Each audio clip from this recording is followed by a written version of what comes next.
Hello, everyone. It's been a long time since you've seen this mug. I'm Pastor Aaron Cochran, the founder and director of Deeper Level Mentoring. And I had a little bit of a rant that I wanted to do today. You see, gentlemen, I'm going to approach you first. Girls, you're not getting out of this because you're in it too. But we tend to be really stubborn and stupid. We do. And sometimes we just don't have it right. And God sends people into our lives. And sometimes we miss them because we're too stubborn and stupid, trying to do things our own way. By the time we've been spanked and we're back around, they're gone. Now, as always, I'm preaching to the choir. I had a gentleman come into my life. I was raised in the church. Thought I was a good kid, had issues, but kept to myself. Had a great family, and just didn't feel I could always talk to people. So the Lord sent this person into my life. And he was only there for a short time. But the influence that he had on my life created Deeper Level Mentoring. And over 1,500 guys that we've reached. And gives me the strength to know who Christ is, so that when people tell me to F off or, they just say some nasty stuff and people are mean, I can say, you know what? I'm doing it for Christ. I'm an ambassador for him. Primarily because of this person. And this person taught me to say, once again, I love you. Probably too much, but it's all good. And he was taken far too early from my life, from everybody's life. He was a great man of God, a youth pastor. Met him at camp, and I was pretty popular in school and stuff, but I just had no really working knowledge of who I was and how the Lord had blessed me. And he put a mirror up to my face. Actually, I was a pretty tall and skinny runner, and he was an athlete too. He was a wrestler and a swimmer, so he was way more muscular than me. And he sat on my chest and thumped me until I talked. That's how it happened. I don't do that, but that's how it happened. Probably the only way to get through to my stubborn head. But I didn't expect somebody with the qualities that he had to invest in somebody in me, because I didn't think that I was worth it. And I had a lot of people that wanted to be my friends, that wanted to find out what my secret was, to why I ran so fast. And when they found out that it was hard work, they didn't want to do it anymore. I get it. We all go through lots of things. But Bruce Bedingfield is what I'm talking about, and people get tired of me talking about it, but he's actually the one who showed me what Christ really was and what he could be. And I was, like I said, I was raised in the church, had all the politics of the church down. But I learned real quick that within every church there's true believers, and then there's people that play the games.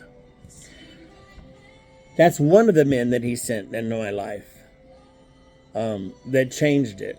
My father was one. My father was incredibly giving, very humble, very, very humble.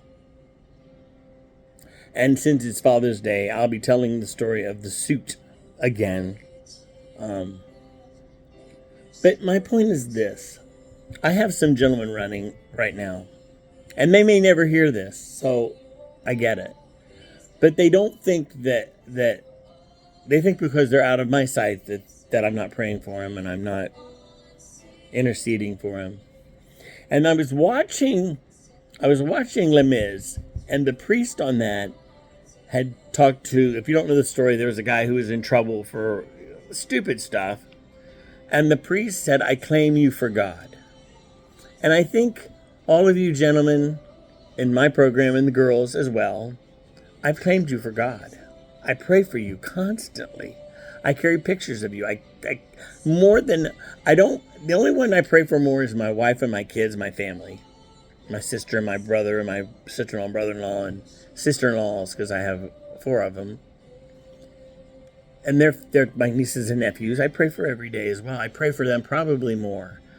However, my mighty men, I pray for you a lot. And those that are running, I pray that the Lord doesn't spank them too hard because I know it's coming.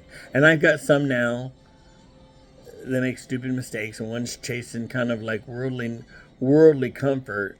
He's put some really disturbing things up on his social media. And I'm not saying anything, I'm just waiting. See, I learned, I call it fishing. When Jesus said, I will make you fishers of men, I think this is part of it. If you love somebody, you don't give up on him. You believe in him enough that you're just going to follow through with it and let them make their mistakes. They're grown men and grown women,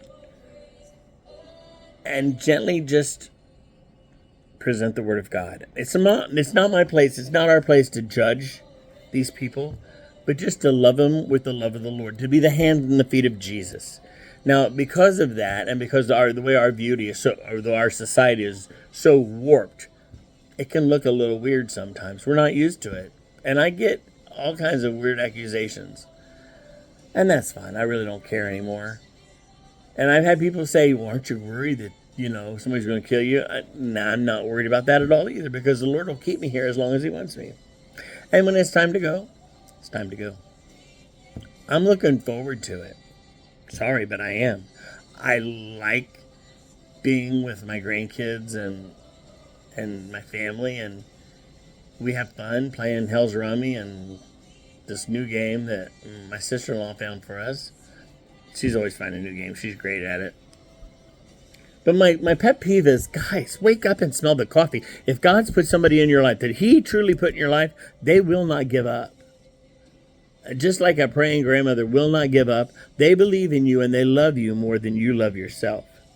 They will not give up. If they're truly, I don't give up on my guys unless God says, okay, pull back. I will drop off and say, okay, Lord, do what you got to do. That's called fishing, which basically means you're just waiting for the fish to hit the bait because he lays the bait. And I guess what I'm saying in the long run, all 1,500 of these guys, whether they're running or not, whether they're treating me a little stupid, asking for things and then not liking the accountability, that's a big one. They belong to him first. And he wants them to go to heaven. But it's ultimately their choice on what they do. I've been surprised at some guys that have come from a long way. God has really brought them out of the pits of hell to turn around and be judgmental. Wow. Really? I've had people deny my testimony about being a runner. I really don't care. It's not theirs, it's mine. Yeah, I said it. What will you do? It's Father's Day, and we have a Heavenly Father who's amazing. What will you do to honor him this Father's Day? I've given up on a lot of things. People's not one of them. I've had people want me to give up on this ministry. I've had courts tried to buy it. I've had colleges try to buy it.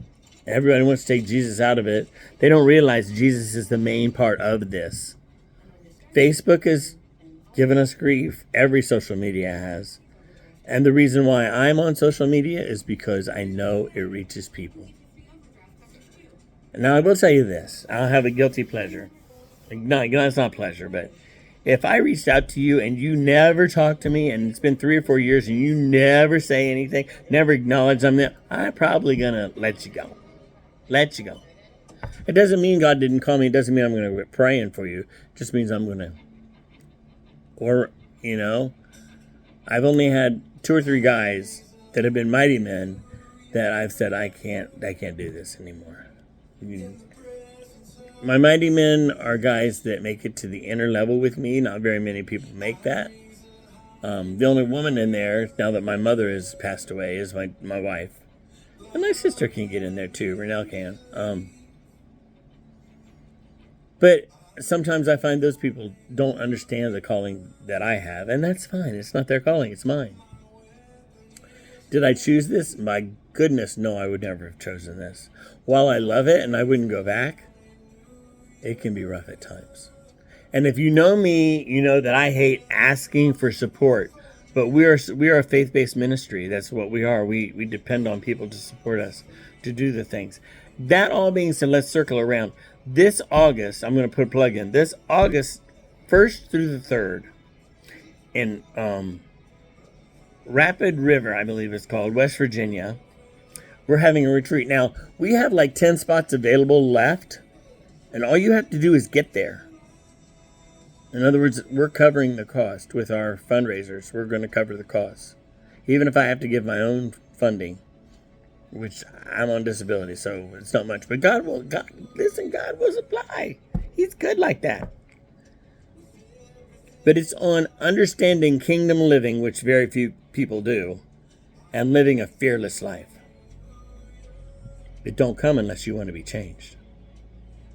Just saying. Don't come unless you want to be changed.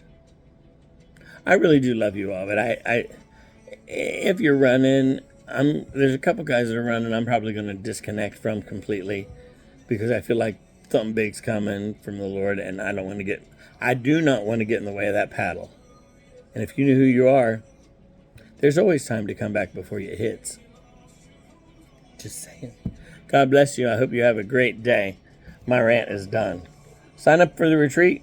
If you want to support us, it's all right there. God bless you.